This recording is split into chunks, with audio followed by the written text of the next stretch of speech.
말어라 2층에 칭찬하지 말고라는 이 자랑 칭찬은 같은 어원입니다. 할렐이라는 이 단어인데요.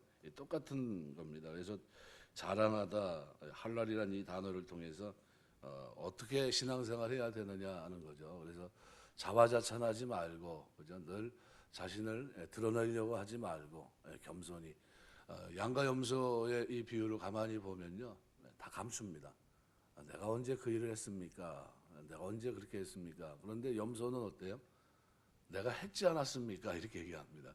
그러니까 그런 어떤 차이점이 있죠. 그래서 여기 자랑하다는 말이 2절 서두에 칭찬하다는 말과 똑같이 한글 개역 번역 성경으로는 다르게 표현됐지만 원문은 똑같이 할랄이라는 단어입니다. 그래서 공통 단어로 묶어서 두 구절이 동일하게 인간의 실수하기 쉬운 가장 중요한 자랑에 대해서 다루고 있는 겁니다. 너 스스로 자랑하지 말고 나그네로 인해서, 외인들로 인해서 자랑하게 하라라는 거예요. 그러니까 너희 입에서는 너 스스로 자랑하는 말 뿜지 말고 다른 사람이 보면서 칭찬할 수 있게 하라, 뭐 이런 얘기입니다. 그러니까 인간은 계획을 세우고 추진하지만 그게 잘 진행될지 또 잘 진행되지 못할지 잘 모릅니다. 진행되는 즐거움, 또 그 속에서 삶의 환희를 느끼는데 잘 되면 기분이 좋은데, 근데 인간은 자신의 계획들을 자랑하게 됩니다. 이건 뭐 내가 이렇게 했는데 다 됐다고 얘기합니다. 그런데 다 끝까지 가봐야 알거든요. 그러니까 아주 원대한 계획을 세우고 치밀하게 준비하고 추진하고 일을 잘 진행시킨다 할지라도 내일이라고 하는 영역은 내게 아닙니다. 하나님 겁니다. 하나님이 하셔야 됩니다. 그래서 현재 모든 일이 잘 진행되고 있다 할지라도 내일 어떻게 될지 사람이 알지 못하고 주관하지 못한다는 사실을 명심하고 꼭 허영심으로 미래의 일을 자랑하지 말아야 된다. 그래서 이것은 하나님 앞에서 겸손한 신앙의 태도고요. 이 태도는 끊임없이 갖고 있어야 됩니다.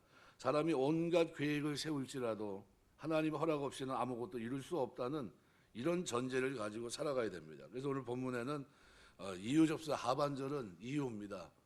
그 이후에 하루 동안에 무슨 일이 날런지 내가 알 수 없습니다. 자랑하지 말아야 될 이유가 뭡니까? 하루 동안에도, 그죠? 내일이 아니라 하루 동안에도 잠시 일어날 일을 잘 모른다는 거예요. 그래서 인간의 한계를 여기서 담고 있습니다. 그래서 성경은 인간의 한계를 인식하고 겸손하라고 하는 권면이 여러 곳에서 나옵니다. 우리 잠언 16장 9절 보면 사람이 마음으로 자기 일을 계획할지라도 걸음을 인도하시는 자는 여호와시니라. 결국 내가 걸음을 이렇게 하는 것 같은데 하나님 원하는 대로 갑니다. 주의 뜻이 쓰고요. 그러니까 그런 관점이죠. 누가복음 12장 19절 20절에도 보면 여러 해 쓸 물건을 쌓아두고 안심한 부자에게 그날 영혼을 도로 찾겠다.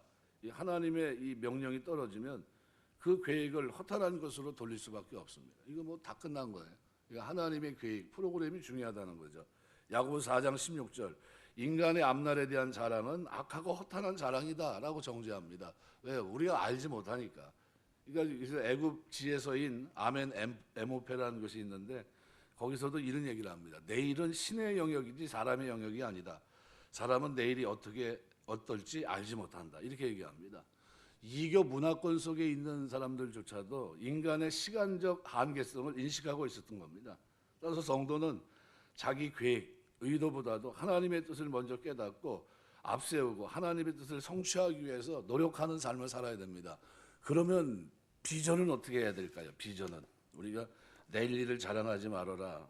여기서 우리가 놓치지 말아야 될 것은요, 꿈과 비전을 가지고 살아가는 것과 하나님의 뜻이 성취되는 것, 이것이 양면성을 가지고 달려갑니다. 그래서 우리 예를 들면 누가 있냐면 사도 바울이 자신이 받은 선교 사명에 대해서 누구보다도 원대한 꿈과 비전을 가지고 하나님 앞에 늘 기도하면서 그렇게 나갑니다.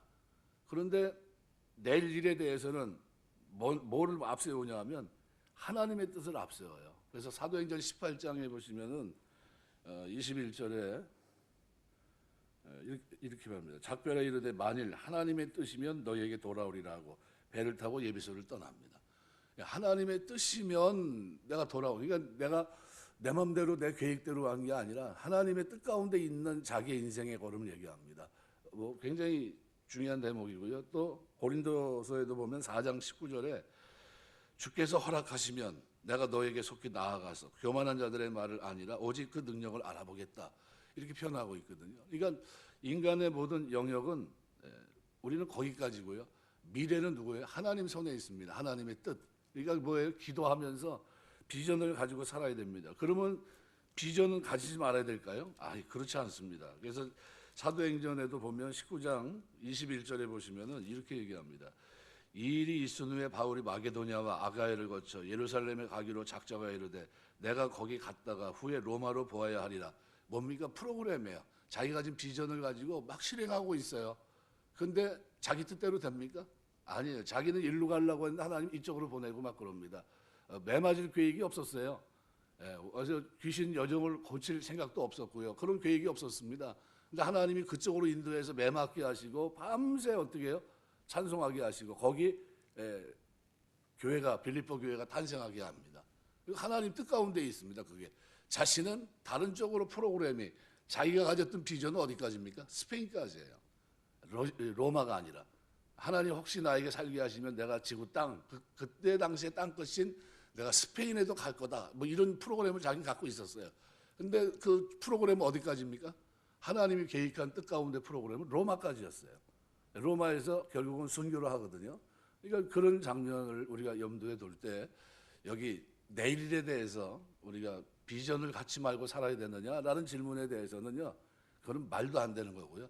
내일이 어떻게 될지 우리는 알지 못하지만 그리스도 안에서 비전을 갖고 달려가야 되고 그 뜻을 이루는 과정에서는 누가 역사합니까? 하나님이 역사하세요. 하나님 인도하시고. 그러니까 우리는 우리 교회가 만약 비전을 가지고 달려가면 어디까지 프로그램을 잡아야 됩니까? 스페인까지예요. 땅끝까지. 우리는 그렇게 가는 겁니다. 그런데 그거를 이루는 과정에서의 성취는 어디까지 할 수 있습니까? 하나님이 허락하는 부분까지만 하는 거예요. 최선을 다하는 겁니다. 그런 부분을 우리가 염두에 두고 신앙생활을 해야 됩니다. 그래서 이거를 막연하게 이거 하나님의 뜻에 맞춰가지고 비전을 삼아야지. 그렇게 사는 사람 하나도 없어요. 하나님이 이렇게 해라 해가지고 이렇게 해가지고 비전을 가지고 그걸 가지고 살아간 사람 아무도 없어요. 사도 바울은 어떤 사람입니까? 삼층천의 신비를 경험한 사람이에요. 부득이 자랑하지 않았잖아요. 내가 할 수 없이 신앙 때문에 내가 얘기하지만 그러면서 내가 삼층천에 올라갔던 얘기를 하거든요. 난 여기 있는 것보다 천국 가는 게 더 나은 사람이다. 내가 너희에게 유익하니까 여기 잠깐 있는 거지 나는 여기 있을 생각이 전혀 없다. 이런 사람이 누굽니까? 사도 바울이에요. 근데 그가 그런 얘기 하지 않습니다. 비전을 가지고 그죠? 이러는데 하나님 이거 이번에 로마로 가는데 갈까요 말까요 이러고 있습니까? 그러지 않아요. 큰 원대한 프로그램을 짜놓고 기도하면서 어떻게 가고 있어요. 근데 그때마다 방향 바꾸는 건 누가 하십니까? 하나님이 역사하세요. 하나님이. 우리 인생의 걸음도 그때요. 내일을 몰라요. 그러나 비전은 있어야 돼요, 없어야 돼요? 있어야 되는 겁니다. 그리고 방향 바꾸는 건 누가 하세요? 하나님이 하시는 거예요. 그럼 우리는 어떻게 해요? 그냥 그것이만 열심히 달려가는 거예요. 달려가는데 어디로 달려가요? 하나님 원하는 대로 끌고 가시는 거예요. 그래서 우리가 신앙생활 하면서 하나님의 손에 붙들림 받아 쓰임받는 그런 즐거움이 저와 여러분에게 있게 되시길 주의 이름으로 축원합니다. 그래서 내일 일은 우리 몰라요. 그래서 우리나라 속담에도 내일 일을 말하면 귀신도 웃는다라는 속담이 있고요. 서양에서는 부하기 전에 병아리 숫자를 재지 마라. 부하기 전에 병아리 숫자 왜요? 그게 다 알인 줄 알았으면 병아리로 다 태어날 거로 숫자를 재면 안 되잖아요. 이건 뭘 모른다는 겁니다. 그러니까 단 5분 1도 잘 우리가 알지 못하는데 내일에 대한 계획을 세워놓고 미리 자랑하고 그날 저녁 죽는다면 웃기잖아요. 이제 뭐야 그럴 겁니다. 전혀. 그러니까 우리는 은혜 가운데 삽니다. 그래서 자기가 장대 달릴 줄도 모르고 하만은 어떻게 해요? 열심히 아주 튼튼하게 장대를 달아놨어요. 근데 거기 자기가 달릴 거라고 생각했습니까? 자기가 달리잖아요. 이게 전혀 모릅니다. 미련하고 어리석은 거예요. 그래서 내일을 알 수 없다고 해서 내일에 대한 어떤 꿈, 비전도 가지지 말아라 이런 얘기가 아닙니다. 원대한 꿈과 비전을 가져야 돼요. 우리 자녀들이 살아가면서도요 비전을 가져야 돼요. 비전이 없으면 자꾸 바깥으로 좀 들어보내야 합니다. 세상은 넓고 할 일은 많다. 별거 아닌 것 같아도 세상은 넓고 할 일은 많다는 거를 아이들에게 자꾸 보여줘야 됩니다. 비전이 있어야 돼요. 인생이. 넌 꿈이 뭐냐 그러는데 없어요 그러면 두들겨 패야 됩니다. 꿈이 왜 없어요? 사는 게 그 꿈을 가져야지.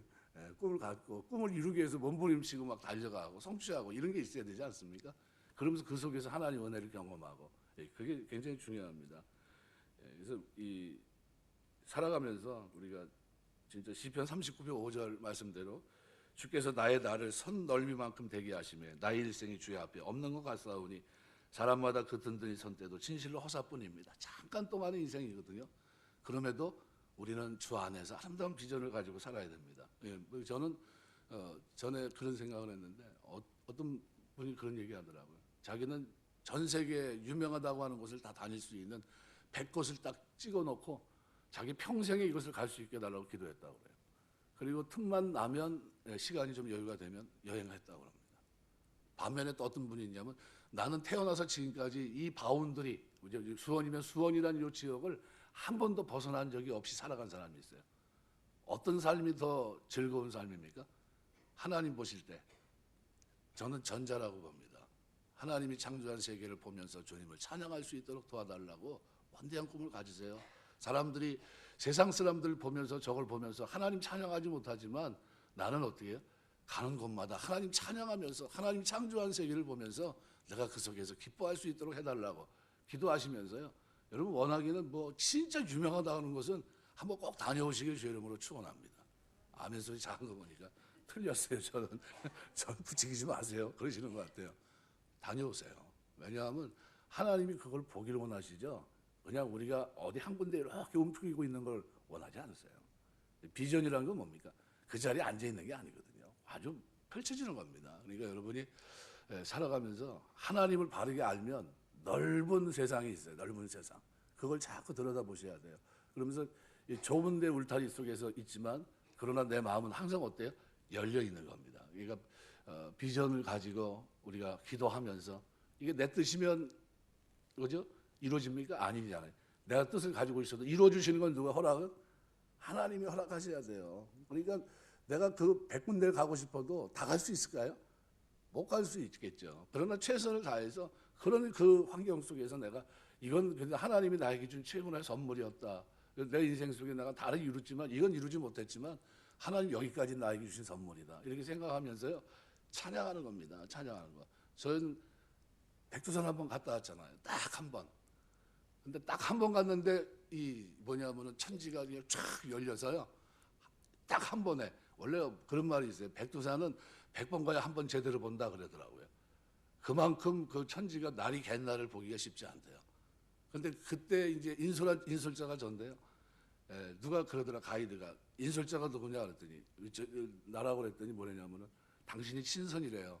무슨 소린가 그랬더니 인도자에 따라서 사람들이 백두산을 최소한 몇 번 와야 제대로 한 번 보는데 오늘 이상하게 날이 좋을 것 같다고 그러더라고요.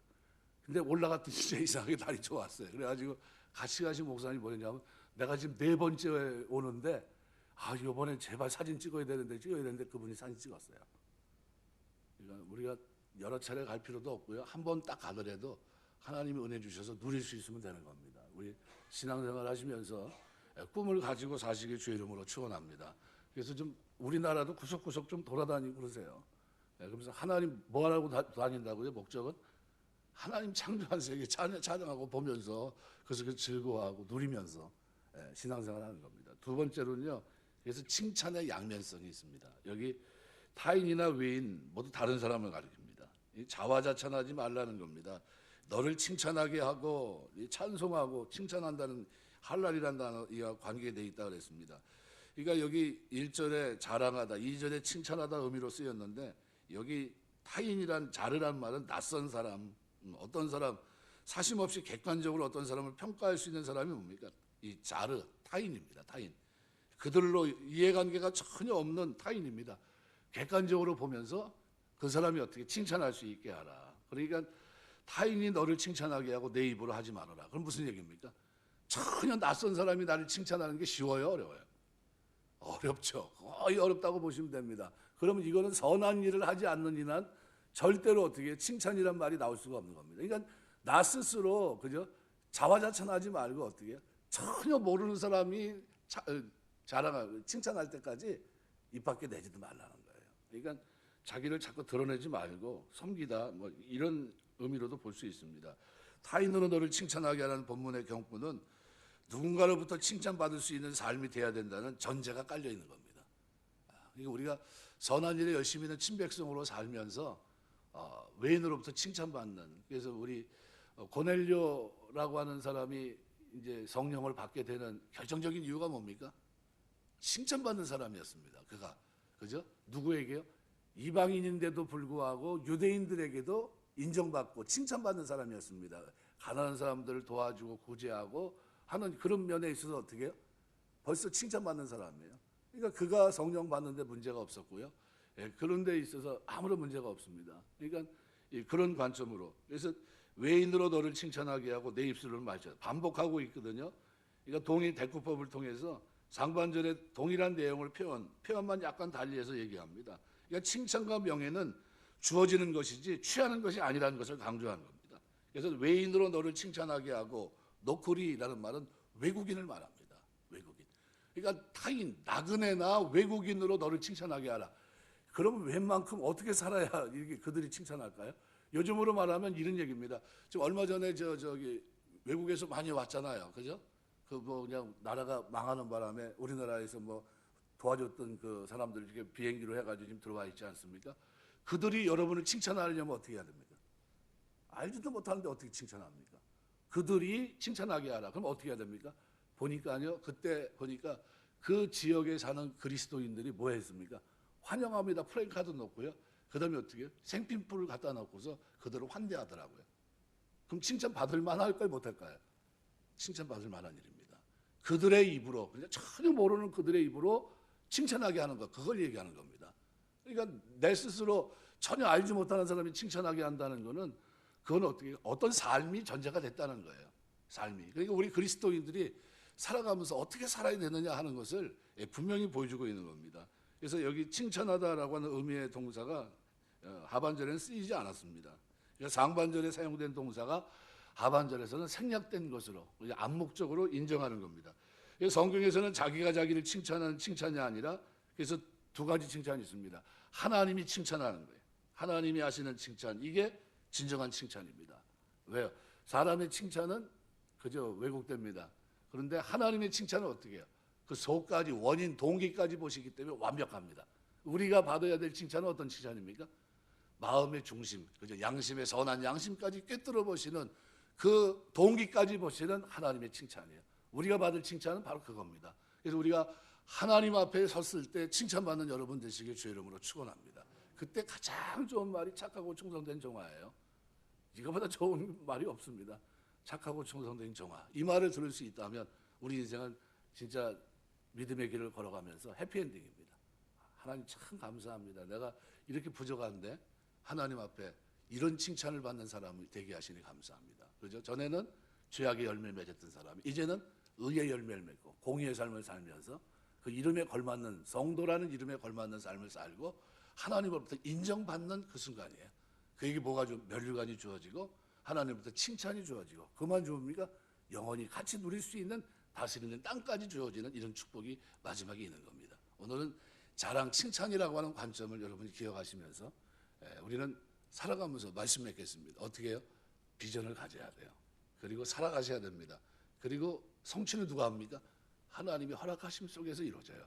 최선을 다해서 비전을 갖고 살아야 되고요. 또 하나는 절대로 나 스스로 자랑하지 마셔야 됩니다. 그죠? 나그네나 외국인이 나를 자랑한다. 어떻게 자랑 가능합니까? 전혀 모르는데 행위로 알 수 있어요. 저 사람이 나에게 선대한 선대를 가지고 그 사람을 칭찬하는 겁니다. 아무개 이 사람들이 이런 사람이구나 하면서 칭찬하게 돼 있어요. 그러니까 이 칭찬은, 그런 칭찬 외에는 자기 입으로 내지 않는 게 좋다. 그럼 우리의 삶이 어떠해야 되는지를 분명히 얘기하고 있는 겁니다. 선한 일에 열심히 있는 친백성으로 사람들에게 많은 사람들이 인정받을 만한 그런 삶을 살아가야 된다라는 사실을 성경은 말씀합니다. 그런 은혜가 저 여러분의 믿음의 생활 속에 있게 하시고 주님 앞에 서서 잘했다, 충성된 종아라는 말을 들을 수 있는 하나님의 사람들 다 되시길 주의 이름으로 축원합니다. 기도하겠습니다.